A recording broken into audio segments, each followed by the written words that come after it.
A top Democrat just torched Trump's defense secretary in a brutal House hearing takedown, and you've got to see the moment that Washington insiders are talking about. I have a breakdown of the scathing confrontation for you next. The setting is the House Appropriations Committee hearing, and the takedown-er is Connecticut Congresswoman Rosa DeLauro. The takedown-e is Defense Secretary Pete Hegseth. Let's dive in as DeLauro remains composed while expressing her frustrations with Hegseth's inability to deliver a budget while giving him a lesson in the Constitution and questioning his leadership. And stick around because she doesn't stay composed for long. On the other side, I'll share the moment she lost it with him. Now you are relying on a risky and a partisan budget reconciliation process instead of regular appropriations to fund vital programs. The appropriations process is wherein lies the power of the purse, according to the U.S. Constitution. However, this is still an essential opportunity for oversight, and the Department of Defense under your leadership is in desperate need of it. Your tenure as Secretary has been marked by endless chaos. Your first day in office, the Inspector General, whose job is to investigate waste, fraud, and abuse, was fired. Weeks later, you dismissed the chairman of the Joint Chiefs of Staff and 5 other admirals and generals.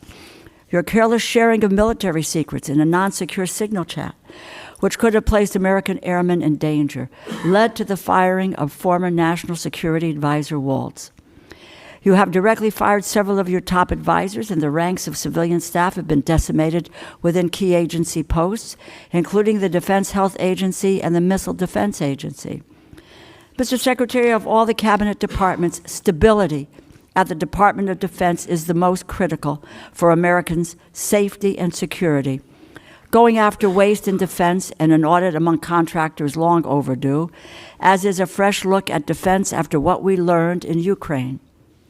But that requires thoughtfulness and cooperation, not rash and reckless purges of leadership and rank-and-file staff. And firings based on political loyalty are an affront to what our Constitution and our military stands for and depends on. Meanwhile, this administration has done seemingly everything possible to alienate America on the world stage and turn our back on our allies, particularly Ukraine. Our belligerent trade wars and the dismantling of our humanitarian mission all have implications for our national security. Why would anyone trust us or partner with us when we are busy undermining our allies' economies and encouraging China to fill the vacuum we are leaving by abandoning our humanitarian mission? And here's the moment the Congresswoman loses it on the smug secretary and dismantles him piece by piece. Enjoy. In shipbuilding and the challenges, our department under the previous administration squandered a lot of that. Please, I want your plan.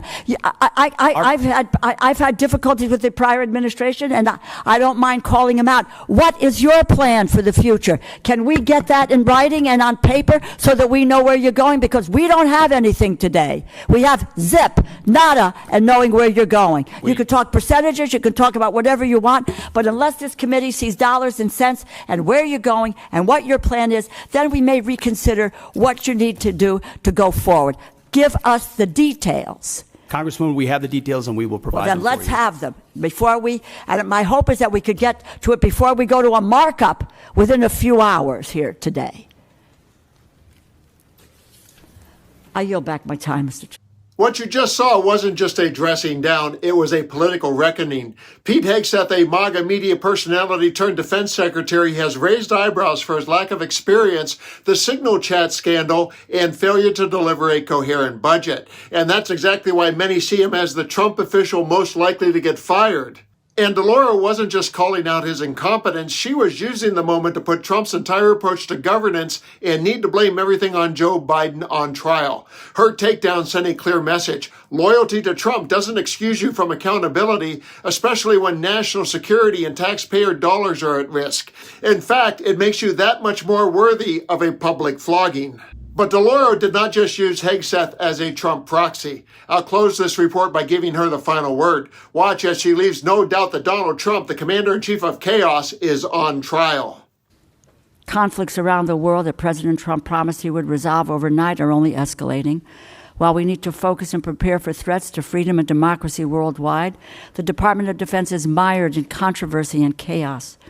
The American people expect, deserve, and demand better from their military leadership, and the lawlessness across the government must end.